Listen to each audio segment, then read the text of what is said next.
Forward.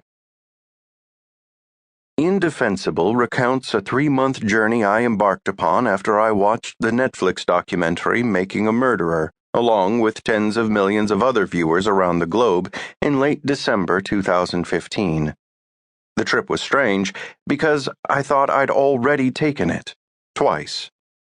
Once, when I watched Steven Avery's murder trial unfold in the county where I work as a prosecutor, and again 3 years later when I reviewed its high points for the final section of a book I was writing about the Avery case, entitled The Innocent Killer.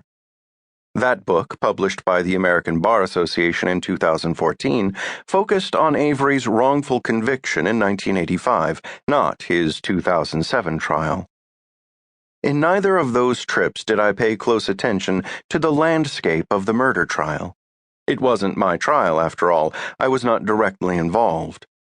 To my surprise, I began to wonder while watching the series whether I had taken a wrong turn 10 years earlier and reached the wrong conclusion when, like everyone else in my line of work, I had assumed the evidence-planting defense in the Avery trial was nonsense. Avery's accomplice, Brendan Dassey, had confessed and identified his uncle as the main culprit, and there was overwhelming physical evidence linking Avery to the scene of the crime. It was, as some prosecutors like to say, a slam-dunk case for the state. At least, that's what I thought at the time.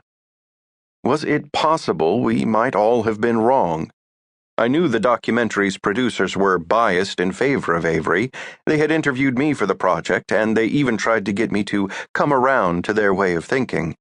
But some of the material in the docu-series was new to me, and none of it was complimentary to the police with regard to how the evidence was found and the interrogation methods used on Brendan Dassey, Avery's 16-year-old learning-disabled nephew and accomplice in Teresa Halbach's murder.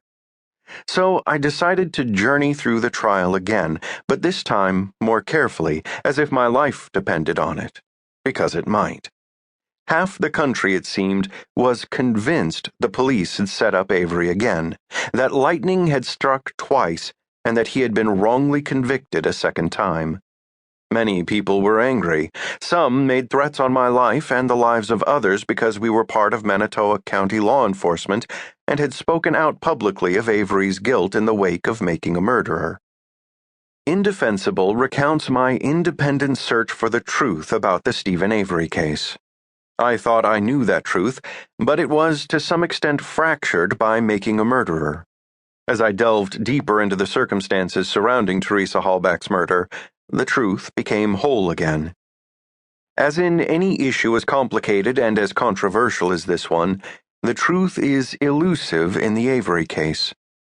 Peruse the Reddit pages on the topic of Steven Avery for an hour, and you will see what I mean.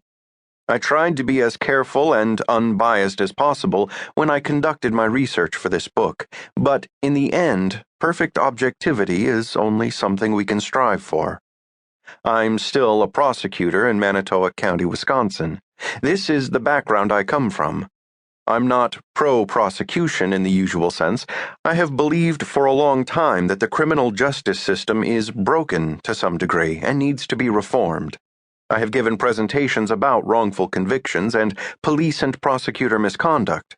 I have written about these issues as well and about what can go wrong if prosecutors lose sight of their calling and seek convictions instead of justice. I share with the creators of Making a Murderer a desire to draw attention to broken aspects of the criminal justice system so that it can be reformed where needed. I also serve on the advisory board at the Wisconsin Innocence Project, a role that should not be, but is, a rarity among prosecutors. That's not to say my judgment is free from any and all bias. No one's is. So take what you read as you will and decide for yourself. There are a few things you should know at the outset. First, although I am still a prosecutor in Manitowoc County, I wrote this book in my personal capacity as a private citizen who has made his home in a Wisconsin community that has been bedeviled by the Avery case for 30 years. I played a role in Mr. Avery's exoneration in 2003, but I was not involved in his wrongful conviction in 1985, nor in his murder trial in 2007. Mr. Avery's $36 million lawsuit